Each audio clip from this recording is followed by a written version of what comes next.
over here that drains to an existing or to a water quality management underground chambers, and then drains out anything greater than the 100-year 3-hour storm event, which is per the city's design manual.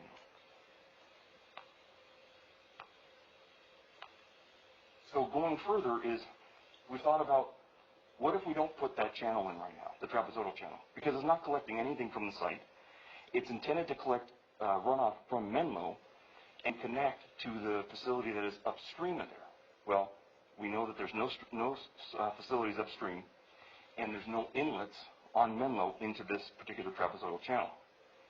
Also, it doesn't drain to that spot. So the developer, in lieu of doing this, identifying the cost that is associated with constructing those improvements, we've worked together with them to identify some things that could be done to better the project, more so better the community, instead of putting these large structures that I wanted to point out here, about 40 feet wide. One of them, design and install landscaping irrigation along Menlo. I'll show you a picture of that, what it proposed to look like here in a second. Pay the necessary ADP fees. So projects are required to pay area drainage plan fees, either to the city or the Riverside County Flood Control District, and then that money is then put into a pot to, when there is a project to be done as part of that area drainage plan, that money comes back out. So the last item on that list, I will need to get it started when it comes back up, because I want to show you the cool part about it. But the last item on that list is performing a grind and overlay of the asphalt on Sanderson Avenue and Menlo, both sides of the street within the project frontage. So if you recall back from 2017, when the conditions of approval was calling for the installation of a median along Sanderson. It's still going to be done, but now there's going to be brand new asphalt all along the project frontage, both sides of the street, as well as on Menlo.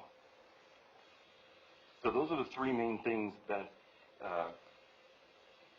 is kind of not a switch, but something in lieu to make sure that the city and the community are getting something that is a betterment.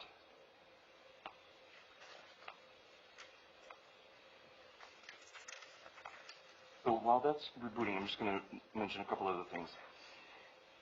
So tonight, the conditions of approval modifications that are before you, we're still trying to address future drainage concerns by the paying of the ADP fees. When a project can be determined to be done out there, that money can be used as well as whatever other money has been collected for the ADP fees. We're looking at enhancing the segment along Menlo. This is going to be installing the landscaping and reduces the overall potential vandalism maintenance that may occur with those concrete structures, fencing, and everything else. You have a landscape area that is not so attractive from a nuisance standpoint. The right-of-way has already been dedicated. That's the key. So obtaining that in the future, if a facility is ever still needed to be constructed out here, city won't need to acquire. It's already been dedicated on the parcel map. And the proposed improvements, they're providing a beautification element that enhances the community as a whole. It's not just this site. You're looking at something that Sanderson has the setback. I can't remember the name of the setback now. Anyway, that whole corridor has the intent of having the there you go. Thank you, sir. And so this kind of just wraps around on Menlo to be somewhat consistent with it. I should have showed you the picture before it shut down, but Ty's doing, we'll get it back. Anyway, that's the essence of what we're trying to do. Just wrap around on Menlo to be somewhat consistent with it. I sound great when I'm hearing myself. Those voices are real. Anyway, what we're asking for tonight is adopting a resolution that would approve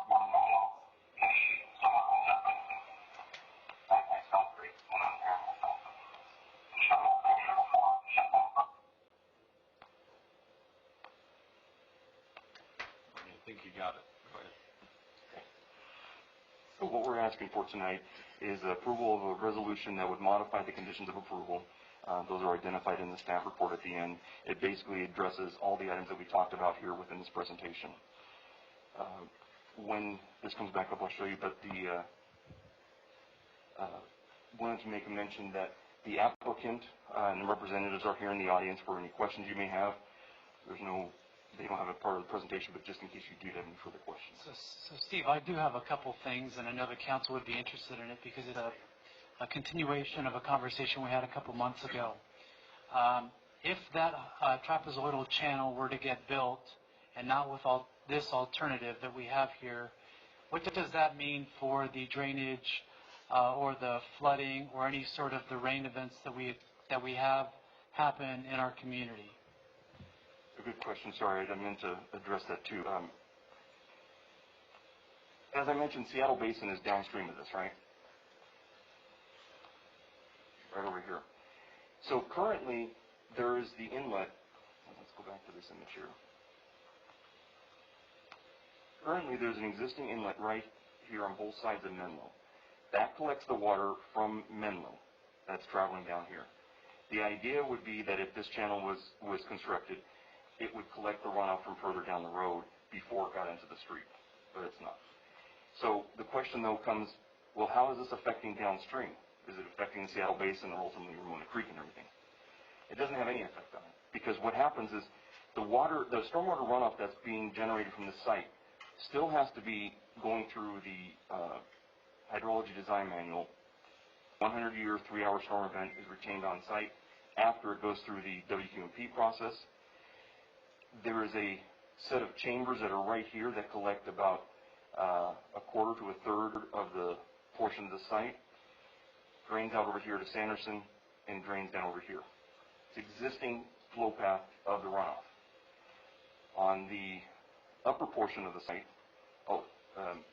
that line here that I was mentioning, that portion of the site drains out to Sanderson after going to the chambers and drains to the north.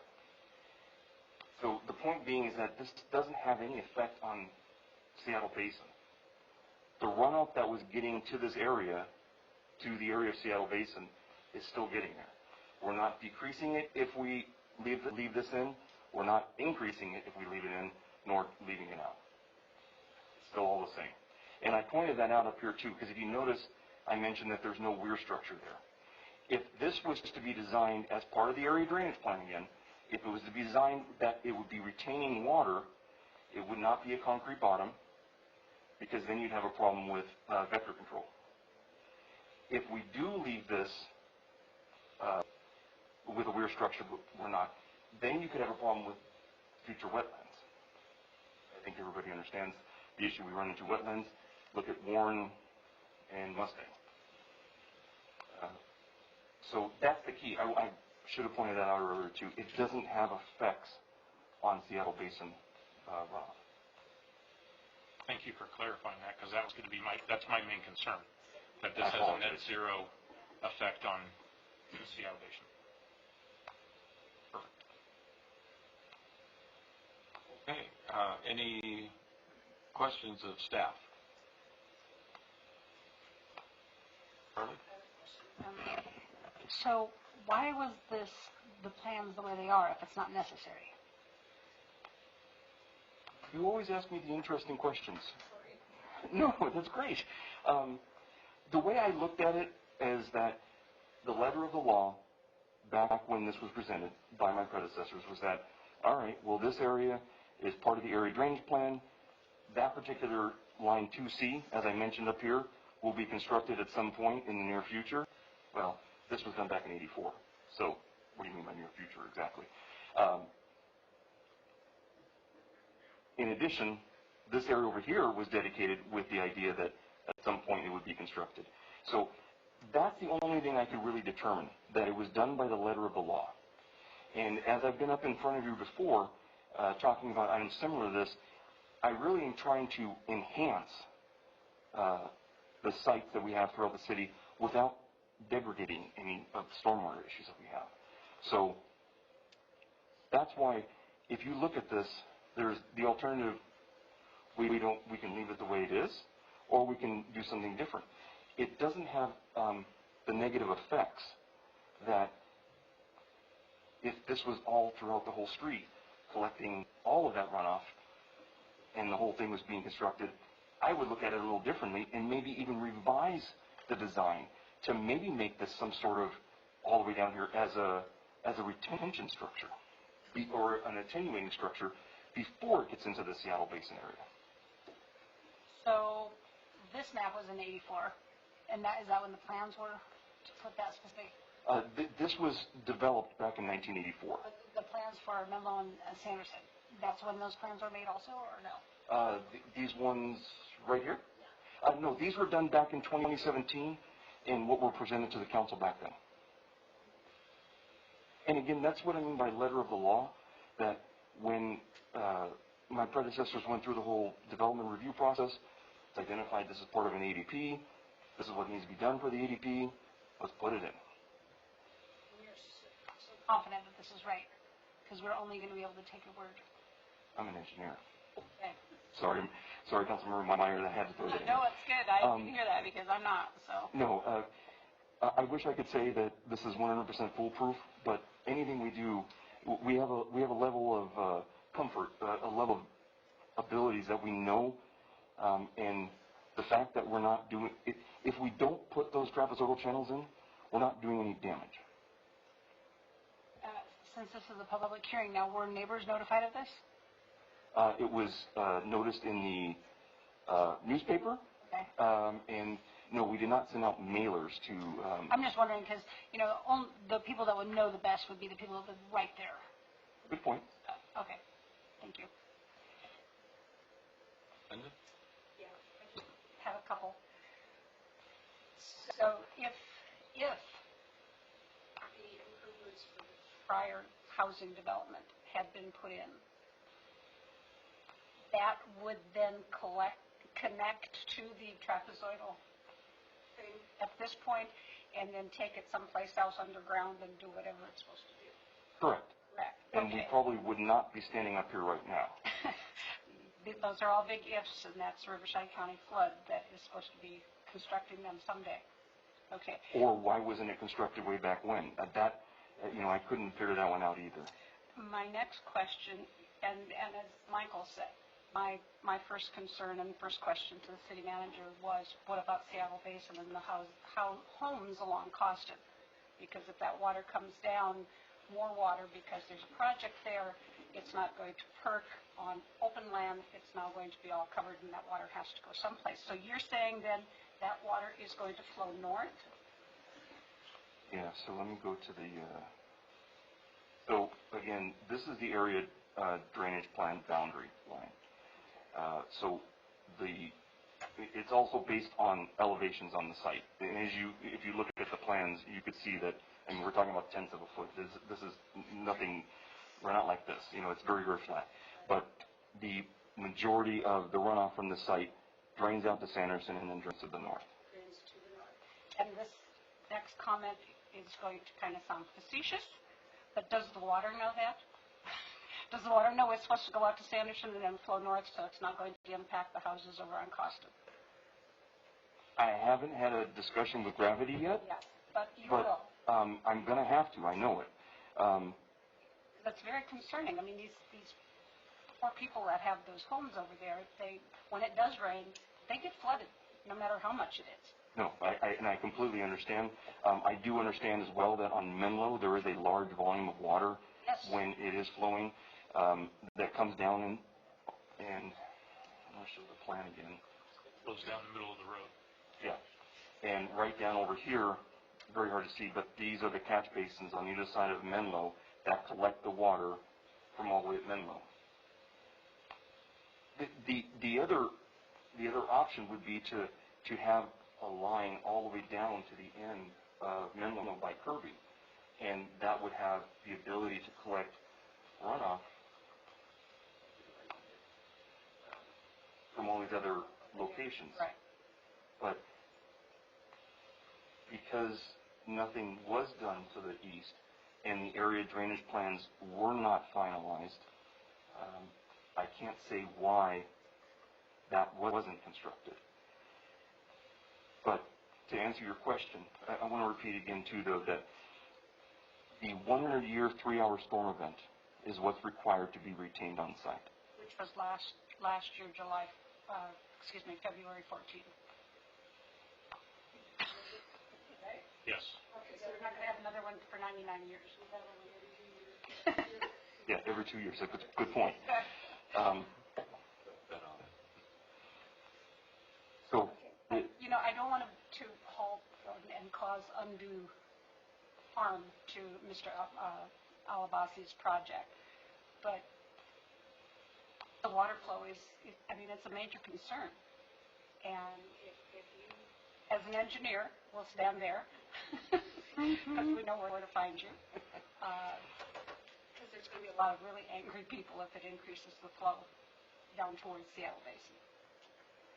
well, it is a concern, and I think anything that happens over here, people are going to be up in arms until we're able to address the concerns at Seattle Basin. And as a sidebar, I think I mentioned it to you last time when I was here too, that we are working with Riverside County Flood Control on the issues of of the Seattle Basin. It's not as easy as one would think that we can just open up a hole and everything's fine. We are working with them to address that. On the west side of Costin is the Tres Cerritos development. And that map has recorded, and there's 65 feet of land dedicated between Costin and the homes. That's to be a channel to going all the way down. We're currently working with the Valley-wide Parks District to look at the idea of utilizing Cavendish Basin, which is off of Cavendish. And that goes on over to the west. So there's a lot of moving parts with that. One of the things that the city manager asked me when I first got here was, go take a look at Seattle Basin and what can we do to get fixed? I'm still here, and it's not an easy answer. We know what we need to do. We need to get the water flowing, but that's the hard part. We're working with land developers downstream, the Tres Cerritos, Ramona Creek development, on dedicating the land that's needed. As I mentioned, we're working with Valley-wide Parks and Recs District to consider use of the Cavendish Basin, so it is progressing. But this development doesn't change what's happening downstream. Okay, thank you. Thanks for doing this, and thank you for pointing out that that there's a net zero impact on Seattle Basin. My concern too is Sanderson going north gets a considerable amount of water. So this project is pretty much going to keep that water that from all the non-porous surfaces that are going to now be on this property, keep them from going Sanderson also? Yeah, so the idea by the water quality management plans that every site is required to do nowadays, they have to retain and treat a volume of water that's identified within there. In addition to that, these underground basins are sized to retain the 100-year 3-hour storm event. So water will still leave at some point if it's in excess of that, but anything less than that will stay on site and be put into the underground basins. So the idea behind that is that, yeah, it's dirt right now, and we know that it probably perks on site. Well, when it's no longer dirt, there is the potential for water getting off. These chambers are designed for two particular reasons, one for water quality and one for water quantity. Very good. Thank you. Thanks for making this look better than a concrete. Thank you, Steve. I know what I'm trying to say here. Just a couple of questions, and actually an observation that, I've driven through that area during heavy rainstorms, and I don't know if it's anything close to a 100-year storm, but I do know that Menlo floods pretty substantially, and particularly farther east, and that's probably a byproduct, like Menlo and Kirby. That's a lake at any given heavy rainstorm. So, is that a byproduct of the lack of progress on plans that were set forth in 1984? Yes. It's not a slam on anybody or any agency. It's just the process that it has to go through. Riverside County Flood Control and Water Conservation, they have master drainage plans and area drainage plans all over the county. And they slowly get to them. It's really kind of who screams the loudest. And I think that that's been brought forward by the city manager in the past. And in fact, coming up in December, the Flood Control District has their annual CIP hearings, where agencies can request projects that are of importance. They then consider adding it to their list and so on, because they do get funds from property tax, whereas cities don't really get that for storm drains. So every year we have the opportunity to put stuff on there. I don't want to try to dive too off subject, but if you recall, there's been some work going on between San Jacinto, Hemet, and the Flood Control District for State Street storm drain. We originally budgeted $1.5 million a number of years ago in storm drain depth. Working with the Flood Control District and San Jacinto, we were able to work it out so that way the city isn't paying for out of DIF funds. Flood Control District is using the CIP funds that were set aside for the Little Lake Hemet drainage improvements. That's still a number of years out the way because it's not fully funded. Point being is that the Flood Control District takes what we're saying. I'm on a call with them monthly regarding the MDP Master Drainage Plan revisions for this area, working with some consultants. So I think what's important to remember too about this particular project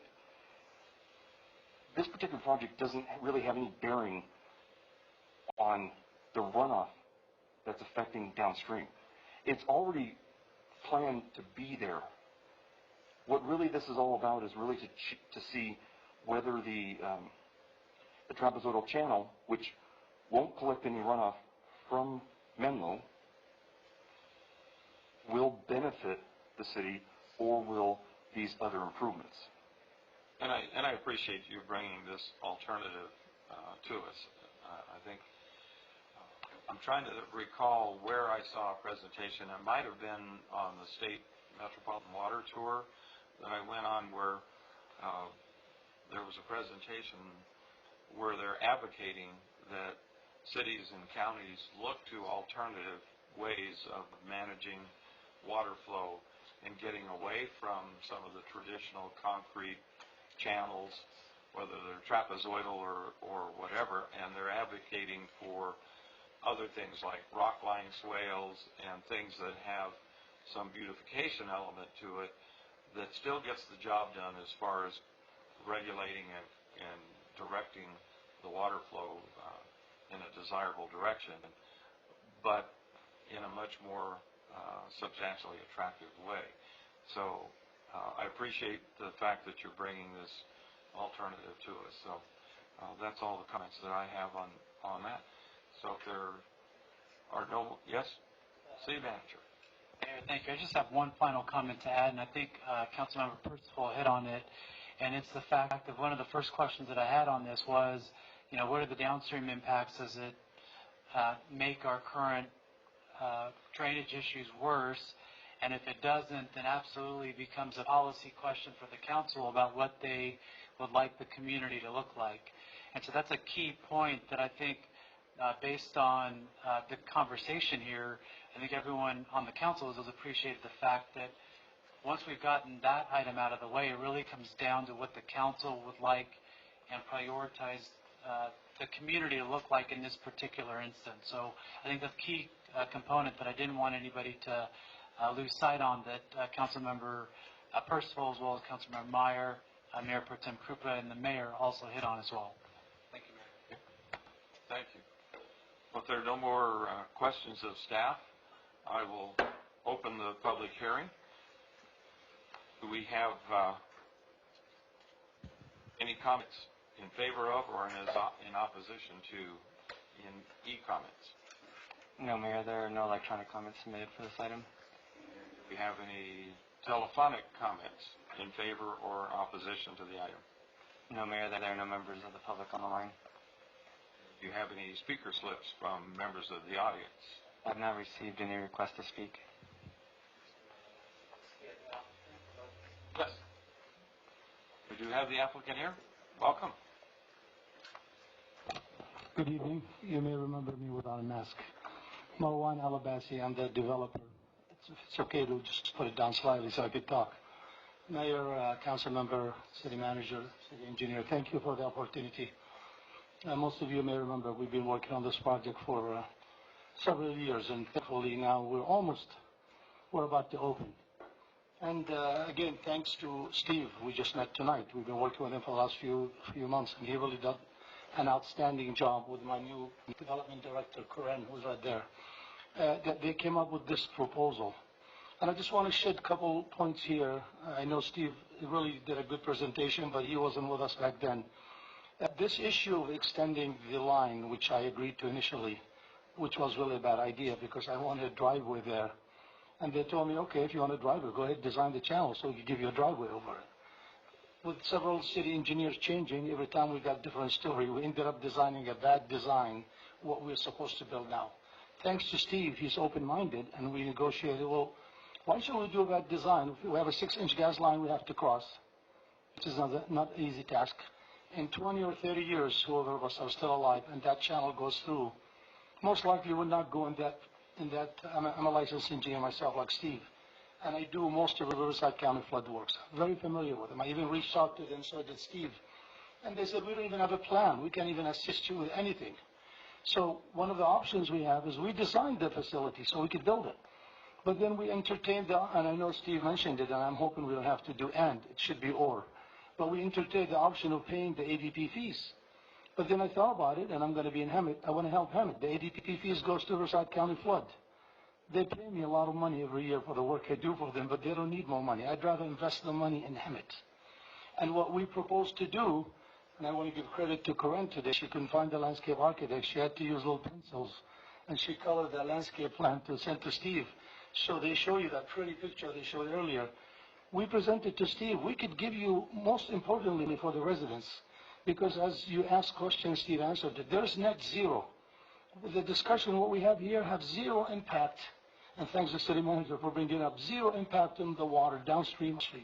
It's more, do you want an ugly channel, which could be a place for the homeless and the graffiti? I have to put a 6-foot chain link fence for Riverside County flood, and we talked to Steve about it. Do you know what that's going to do to the line of sight? When you're trying to make a right turn from Winlow West going to right on Sanderson, you can't see nothing. And it's going to be right there behind 6 feet behind the curb. These are the things we discussed with Steve, and he was open-minded with it, and said, let's give the residents something that they could enjoy and have a better visibility, better landscape, get rid of that big 6-foot deep hole, basically, that you have to maintain because I dedicated the land to you, and let's give you some pavement, better pavement in the street. Let's give you a better landscape. Let's kind of make a blend in with what Sanderson has. So really the idea is not just to save us money. We gave a budget to Steve, and he utilized it. I mean, he worked every penny, utilized it to keep getting more and more of what he could give to the city. But I'm hoping if this approve, and I hope you approve it, is we do not pay the ADP fees because that does not benefit the city.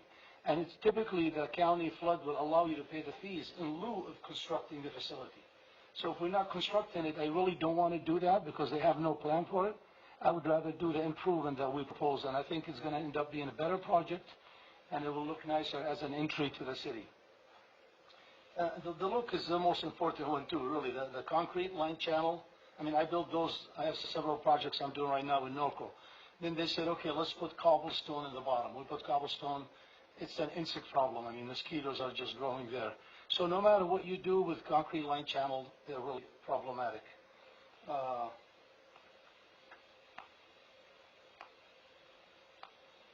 So yeah, I addressed all the issues I want to address. If anybody has any question for me, I'll be happy to answer. But I hope you guys could work with us because this also will help us expedite the completion. We're hoping to open, we were hoping in November, December, but thanks to the pandemic, now we think in January, February. So with that close, and this will help us with the timing. Thank you. Thank you for your comments. Council, do you have any questions of Mr. Alabasi? Thank you. you real quick before you go. So you're asking for a waiver of the pay the necessary ADP fees? Yes, correct, because it's typically, if you pay the fees, it's in lieu of constructing the facility. So if we're not constructing the facility and you would approve it, we will pay the fees. I'm saying let's not pay the fees, but in lieu of the construction, let's do the improvements, which I forgot the number there. It's north of $300,000, I think, $250,000 worth of improvements that we're proposing to do. If I can get the city engineer to weigh in. Yes. Councilmember, first of all, and Mr. Albasi, there's 3 items on there. The 3 items are the landscape irrigation improvements on Menlo, as well as the pavement improvements on Sanderson and Menlo, and the payment of the ADP fees, whether it's to the city or to flood control. So that's all part of it. So that's how the resolution has been written. That's how we've been working with the applicant. So I'm sorry if that was not clear, but that's what we've been working on.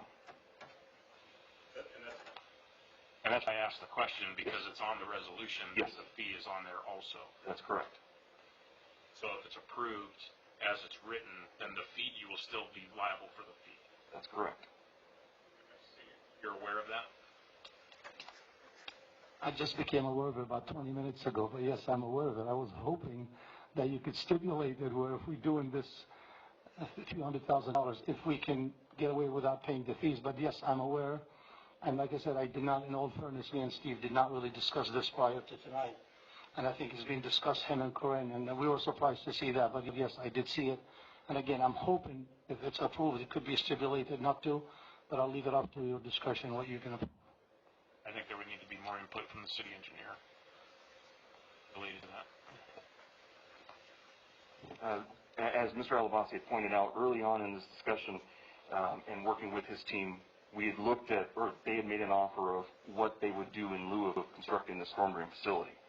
And it was really at that time, early on, we went through a lot of negotiations.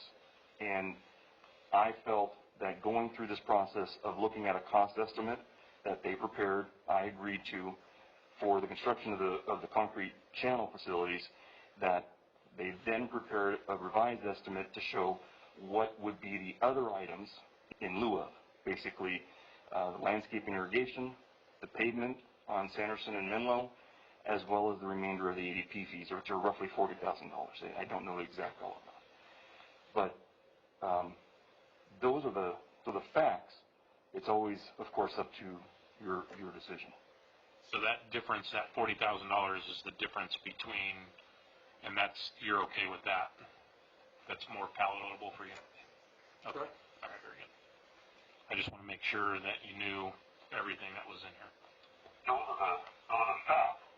It's always your decision. That's all. Okay, well, if there are no more comments, I will close the public hearing. And thank you very much, staff, for the presentation. Thank you, Mr. Alabasi, for your comments as well. So, council. You ready for a motion? I'm ready for a motion. I'll move to approve as presented by staff. Okay, I have a motion to approve and a second. Roll call vote, please. Councilmember Mayor? Yes. Councilmember Percival? Yes. Mayor Pro Tem Krupa? Yes. Mayor Brown? Yes, that motion passes unanimously. Thank you all very much. Good luck with your project. Looking forward to the ribbon cutting. Mayor, I do have a question. Clay, were we able to get the staff line up operational? No, I think I need to reestablish the line.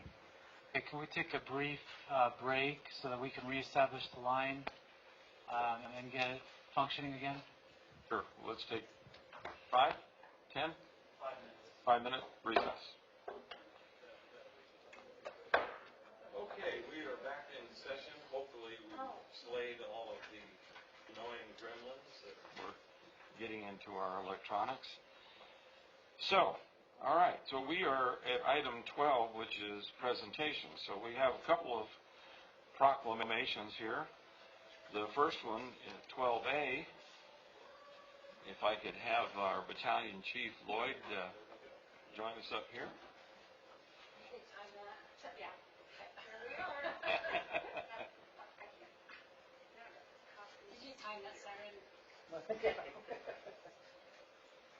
Okay, so we have a City of Hemet proclamation, and this isn't too lengthy, so I think I'll just read it because I think it's important that we acknowledge this. Whereas the City of Hemet is committed to ensuring the safety and security of all those living and visiting Hemet, and whereas fire is a serious public safety concern both locally and nationally, and homes are the locations where people are at greatest risk from fires, and whereas cooking is the leading cause of home fires in the United States, where fire departments responded to more than 173,200 annually between 2013 and 2017. And whereas more than half of reported non-fatal home cooking fire injuries occurred when the victims tried to fight the fire themselves. And whereas residents who have planned and practiced a home fire escape plan are more prepared and will therefore be more likely to survive a fire, and whereas working smoke alarms cut the risk of dying in reported home fires in half, and whereas Hemet's first responders are dedicated to reducing the occurrence of home fires and home fire injuries through prevention and protection education, and whereas the 2020 Fire Prevention Week theme, Serve Up Fire Safety in the Kitchen, effectively serves to remind us to stay alert and use caution when cooking to reduce the risk of fires in the kitchen. Now, therefore, the City Council of the City of Hemet hereby proclaim the week of October 4 through 10, 2020 as Fire Prevention Week 2020. And we urge all residents to check their kitchens for fire hazards and use safe cooking practices and support the many public safety activities and efforts of Hemet's fire and emergency services. So, on behalf of the council,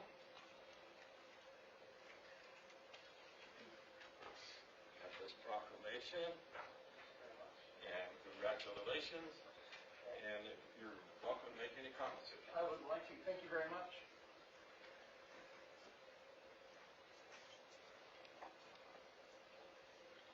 Mayor, council, city manager, and city staff, thank you for allowing us to come up here, and more importantly, for acknowledging Fire Prevention Week. Fire Prevention Week was established to commemorate the Great Chicago Fire that happened in 1871. It was a conflagration that killed more than 250 people, left 100,000 people homeless, and destroyed more than 17,000 structures. It burned more than 2,000 acres. It began on October 8th, but continued and did most of its damage on October 9th. Some people remember this as Mrs. O'Leary's cow that knocked over the lantern. That ended up being urban legend, but interestingly enough, in 1920, President Woodrow Wilson issued the first National Fire Prevention Day proclamation, and since 1922, Fire Prevention Week has been observed Sunday through Saturday on the period which October 9th falls. This is the longest running public safety proclamation in our nation's history. This has been going on since that time. The President of the United States signed it in as a national observance and has been that way every week since 1925. So long history of tradition, one of the longest or the longest running public safety observances. The talking points you mentioned are absolutely applicable. The National Fire Protection Association every year selects a theme, and cooking fires are one of them. I can tell you from my own personal experience that cooking fires are a major cause of the residential structure fires, unattended food, unattended cooking fires, and then the damage that results. Prevention is a huge component of what we do, because no matter how fast we get there, no matter how many people we get on scene, if there's a fire and we're there, no matter how fast we put it out, it's somebody's worst day. There's a tragedy, whether it's property loss, whether it's life loss, it's always somebody's worst day. So prevention is always the biggest success that we can have as a fire department, and we really want to appreciate and acknowledge that you see that importance as well. Just to give you some notes on our website or on the city's website that we're looking at specifically related to cooking fires and some of those tips that are out there. In addition, also apartment fires or how to keep your apartment safe. So those are some of the things that we have on the current city website that we're educating our personnel to do, and combining all that with different fire prevention tips, helping to educate children, educate families, as you said, have an escape plan, having working smoke detectors that will alert the occupants to get out, and when you get out, stay out. So once again, I want to thank each and every one of you for your efforts and your acknowledgement of the importance of fire prevention and for this proclamation. Thank you. Thank you very much, Chief. And next, under the presentations, we have another proclamation. We do not have a recipient other than our general public, so this goes out to everyone. Whereas the crime of domestic violence violates an individual's privacy, dignity, security, and humanity due to the systematic use of physical, emotional, sexual, psychological, and economic control and or abuse, and whereas domestic violence leaves an imprint of fear and hostility, and whereas the problems of domestic violence are not confined to any group or groups of people, but cross all economic, racial, affectional preference, and social barriers, thereby affecting society as a whole. And whereas in the city of Hemet, adults and children are victims of violence each year. And whereas the City Council of Hemet is committed to restoring the right to freedom from fear in our own homes. And whereas the Hemet City Council is committed to restoring the right to freedom from fear in our communities. And whereas in our quest to impose sanctions on those who break the law by perpetrating violence, we must also meet the needs of victims of domestic violence and their children who often suffer grave financial, physical, and psychological losses. Now therefore be it resolved that the City Council of the City of Hemet does hereby proclaim the month of October 2020 as Domestic Violence Awareness Month. And we urge all citizens, agencies, and businesses to work together as a team in our community through prevention, intervention, and educational programs, and to take a stand until society has a zero tolerance for domestic violence. Presented this day, October 13th, 2020, signed by all council members. So we're proclaiming the month of October as Domestic Violence Awareness Month. So, like I said, we have no one to accept that, but we certainly believe that that's a community-wide endeavor. All right, moving on to item 13 is receive and file. We have 13A as our investment portfolio and 13B as warrant registers. I have a motion to receive and file these items. So moved. I have a motion and a second. Roll call vote, please. Councilmember Meyer? Yes. Councilmember Percival? Yes. Mayor Pro Tem Krupa? Mayor Brown? Yes, that passes unanimously. Moving on to item 14, consent calendar. All consent calendar items will be acted upon simultaneously unless requested by an individual council member for separate consideration. Are there any members of council that would like to pull a consent calendar item? Hearing none, can I have a motion to approve the consent calendar? I'll make a motion to approve. I have a motion to approve. Is there a second? Second. And we have a second. Roll call vote, please. Councilmember Meyer? Yes. Councilmember Percival? Yes. Mayor Pro Tem Krupa? Yes. Mayor Brown? Yes. That motion passes unanimously. Just sitting down there not doing anything? If I could, no, I'm reading stuff. I just want to point out that you should have received the email from Ann that she had her question about 14C. So Send it to me? she sent it to Clay, and Clay sent it out. I will forward that to all the other council members' emails. Did we answer her question? Would you like? Why don't we go ahead and consider that an electronic comment? And I know we passed the time for that, but we've had enough electronic problems that I don't want to err on the side of excluding public comment. So if you want to go ahead and read that as an electronic comment, Clay? Sure. The comment is, I attempted to find out why a supplemental request was made for maintenance of the vacant properties. Wasn't all the figured into the various contracts we have with maintenance companies. I read most of the recent contracts submitted by staff, and I don't understand why we're spending more money that should have been included in existing contracts. That's in the comment. Thank you for that. And we appreciate her perseverance to get her comments heard. Now, moving on to item 15, action items.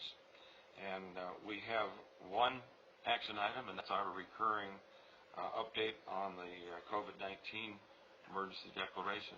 Mr. City Manager. Thank you, Mayor. Just the one notable update that's been positive and beneficial for the community has been our reopening of City Hall and city facilities. It's gone over extremely well. We've had really good feedback from the public, and we've been able to accommodate the needs and the requests in person from members of the public. We are continuing to monitor how many people come in, and then making the experience a lot better in terms of whether it's touchless thermometers or just having a thermometer on the wall that individuals can come up and just take their own temperature, and we would note it. So we are looking to make improvements there over the next week or so. And so we're continuing to just update, make adjustments, and we'll be looking at expansion of those hours in the near term too, to see what we can do to obviously make sure that our employees stay safe, the public stays safe, and that we're able to meet all the demands with the increased hours. So we are looking through that, working through that as well at this time, Mayor. Okay, thank you very much. Any questions of staff? Yes. Linda? Are any of the other city buildings open? And if they are, what are their hours? And if not, when are they going to open? Everything is the same. I believe the lobby, the police hall lobby has extended hours because they've got plexiglass that goes throughout the entire complex.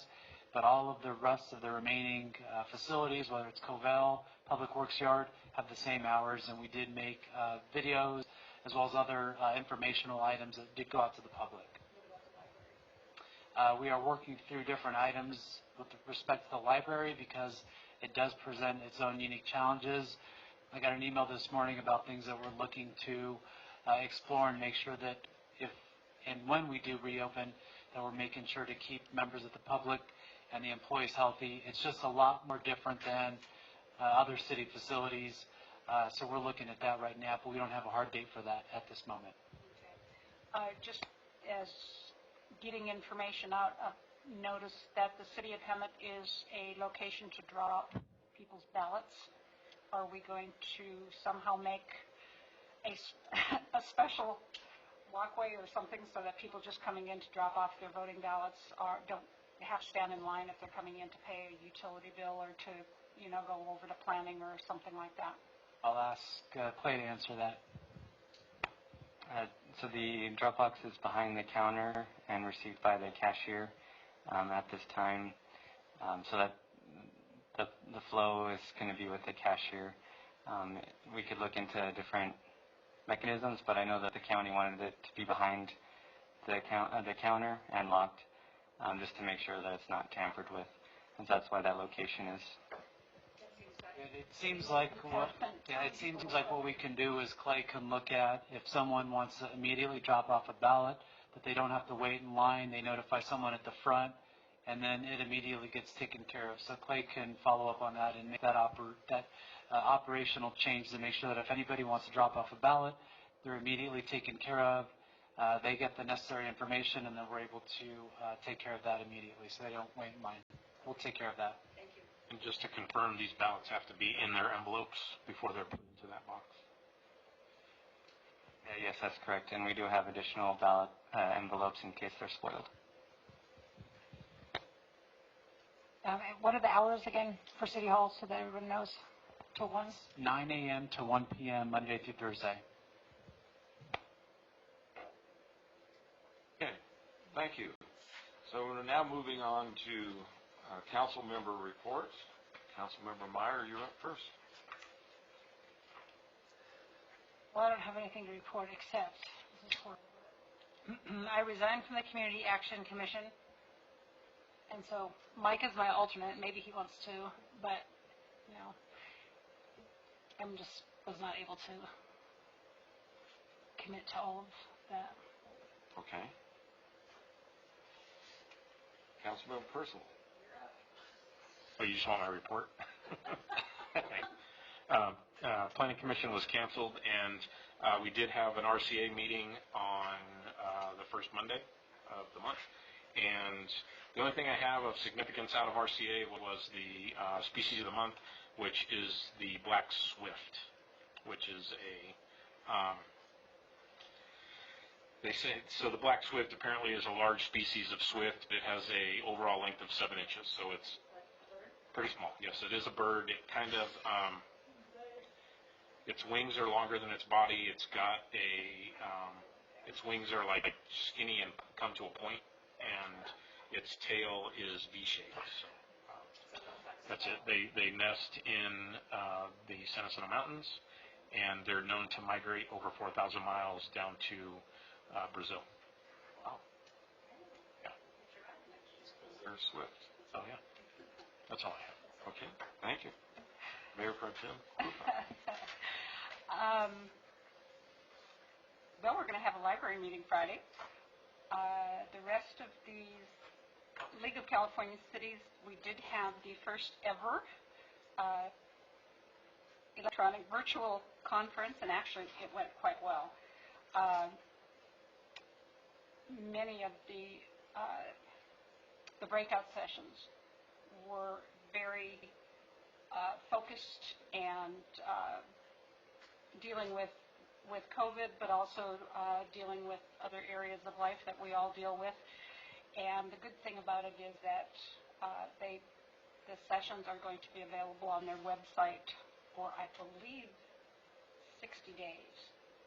But I'm not sure, because I missed 2 of them, one for technical difficulties, and I don't know that they even had it. But a couple were at the same time, and they were very good. Planning Commission has not met, and RCTC is tomorrow.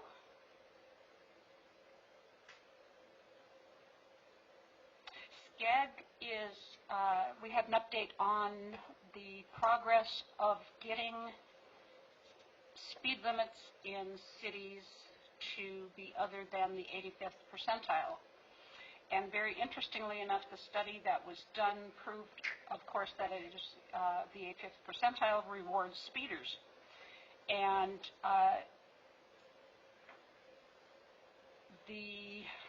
whoever the agency is, federal traffic, not federal traffic, whatever it is, on the federal level, they say this plan is the one that cities should go for in setting their speed limits, because it makes sense, and you can do it by all sorts of different criteria. The problem is the state of California has refused to accept the study as being beneficial. So, so there we are.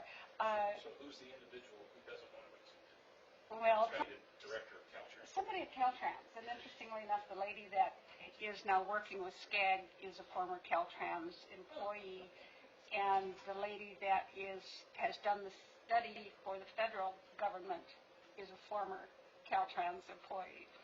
So there's everything is, I mean, everybody else is agreeing to it, all of the cities in SCAG, and I think the League of Cities is going to pick it up and going to push. I was just going to ask, is that something that the league would take up? And just say, you know, all you have to do in Sacramento is just say cities are, by this set of guidelines, you have X criteria that you can do in your own cities, have fun, and let it go at that.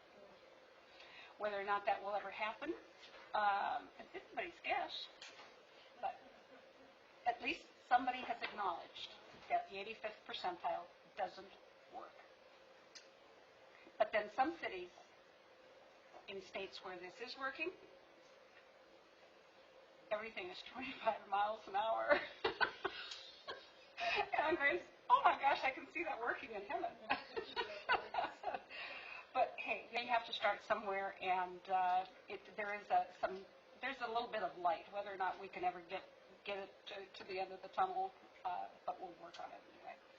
So that's it. Okay. Sure. Thanks. I just wanted to thank the Traffic Bureau of the Hemet Police Department for putting out their speed sign today out on Kirby by Mary Henley Park. So there was, I think the highest speed I saw drive down there was like 57 miles an hour. It's amazing how fast people are driving. That's exactly why the 85th percentile fails to regulate that. Acacia has a 25-mile-an-hour speed limit, and I doubt very seriously if anybody goes under 45. Anyway. Okay, well, I actually have a few things to report on. Friday the 25th of September, the city manager and I were able to make a presentation to the Solera Diamond Valley Community Association Neighborhood Watch Group. That's the Del Webb homes. Seemed to be very well received. The timing was good because we just had the nice PowerPoint presentation that the city manager shared with us at our previous council meeting. And they not only had 39 live bodies in the room participating in that, but they did a live Zoom to the rest of their community members and actually recorded it to make it available. So very well received, and I think we may be on tap for some other things on other topics in the future. Monday, the September 28th, I was pleased to attend the inaugural meeting of our new Infrastructure Commission, and all appointed members were present. Carol Kendrick, Robin Lowe, Judy McPherson, Robert Chaparro, and Dana Hill. We also were staffed by Tim Holtz and Jennifer Gruber from the city, and Deputy City Attorney Stephanie Gutierrez was there, who provided new commissioner training to them. Their main action item was to select a chair. Carol Kendrick was elected as chair, and Judy McPherson was elected as vice chair. And they spent a little bit of time talking about future agenda items, and there are two things that they particularly keyed on. Is they're interested in knowing council's vision or plan for CIP and street improvements, and CIP and ability to fund those projects. So those are a couple of things that they were interested in taking up, that they talked about, because they only meet every other month on a regular calendar basis. They're chomping at the bit to meet more frequently. So I anticipate that they're going to hit the ground running with a lot of things, and so I'm very pleased to see that we have a very motivated group of commissioners there. On the 29th of September, Linda and I met as the CDBG ad hoc committee and with Veronica and reviewed applications, and we'll be bringing those recommendations to council probably at our next meeting. And then October 7th, 8th, and 9th, I participated in the League of California Cities annual conference by Zoom. Sat in on a number of the presentations.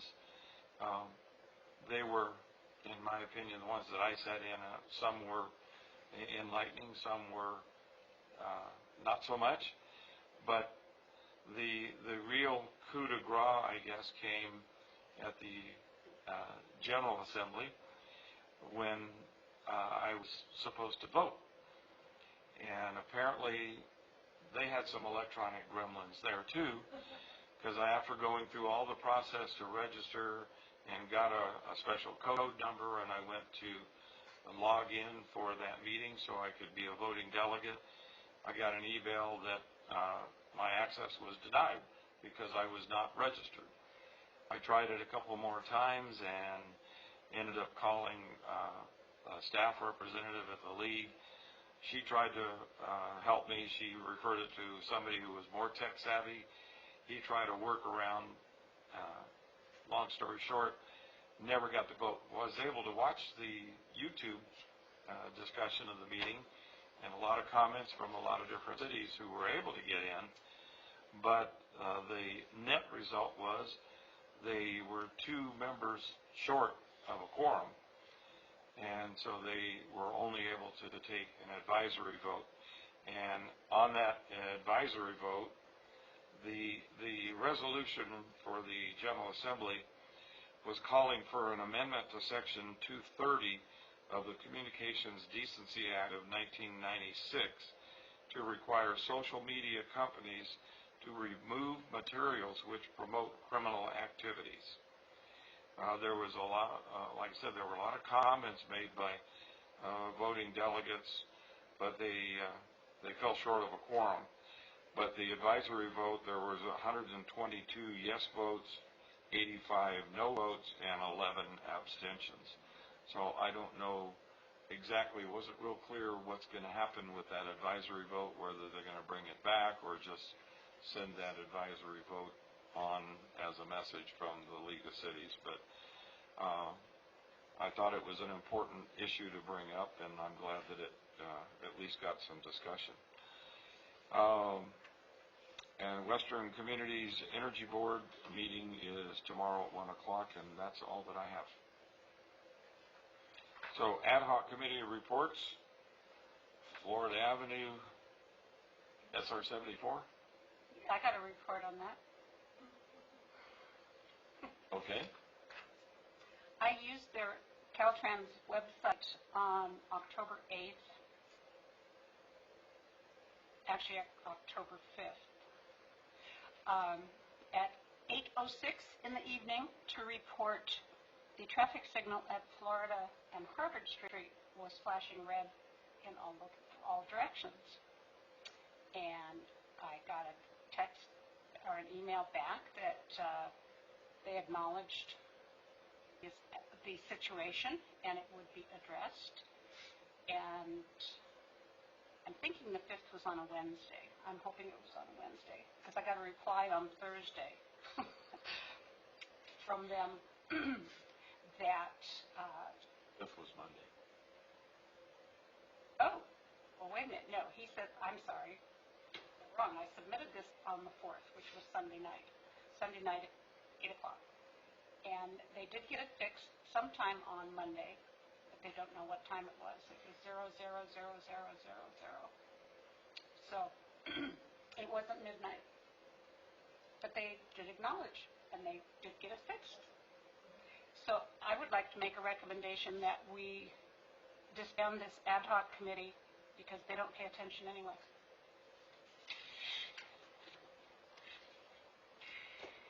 Okay. You want to put that in the form of a motion? Yeah. That's a motion? Second. We have a motion and second to disband Just exactly that way? Florida Avenue SR 74 ad hoc committee. Because they don't listen anyway. I'd really like that in the record. Okay, we have a motion and a second. Roll call vote, please. Councilmember Meyer?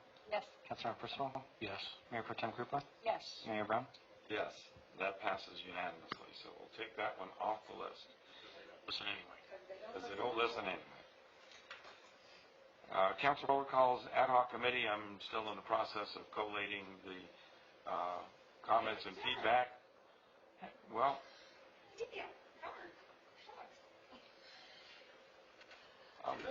I might delegate it. So we'll have something soon. And the CDBG CV ad hoc committee reported on that we have met and reviewed the request. We made some recommendations that staff took back to the agencies that submitted, and they made appropriate adjustments. And we electronically reviewed them as amendments and endorsed them as acceptable. So we'll be getting that formal report next meeting. City Manager. I don't have any tonight, Mayor. Thank you. Okay. Any council members have requests for future agenda items? I have one thing. A couple council meetings ago, we had voted down moving forward with putting some of the city-owned properties up for sale, I guess. If we can maybe bring that back and take a look at it. I've had some new information. Had some feedback on that, huh? Well, there's some new information that's come out, so. If we could Just bring that point back. of clarification, I think it was a no vote because it was a 2-2. It was a 2-2, It didn't get yeah. voted down. It didn't, So you're just asking to bring it back? bring it back, yeah, take a second look at it. Okay. So is that your motion? That's my motion. Second? I'll second the motion. Do we have discussion? Sure. What changed? So there's there's the state law that has changed that requires cities to get these properties off the books. There's some properties that are on that list that were brought forth that the city really, there's no viable use that the city would have for them. Otherwise, they become like high-density residential. And something that we would have to I'm sorry? maintain. Or we may have uses. Well, if you want high-density residential next to single-family homes, I don't think we want that. And based on the agenda item we had this evening, there's a cost to maintaining those vacant properties. Okay, we have a motion and a second. Any more discussion? Roll call vote, please. Councilmember Meyer, Sure. Councilmember Percival, Yes. Mayor Pro Tem Krupa, Yes. Mayor Brown. Yes, that passes unanimously. Did you get enough of a description to capture that for a future agenda? Okay. I have a question Yes. on the work study. Did we decide, what did we decide at the end of the 6 p.m. work study for carrying that forward? My notes are that we're going to bring it back. We'll just start with, we'll have the whole thing on every time. So if we can get through the whole presentation, the 3 remaining topics, we can do that. I'll talk with the city manager. We can be prepared to do that at your next meeting. If we just get through one topic at a time, we'll just keep it on until we finish. One of the topics I think will take maybe 30 seconds, and that's the fireworks. Because I think We we're can start with that one the next time. science, and I have a recommendation that I won't give now since it's not on the agenda. It'll probably take 30 seconds.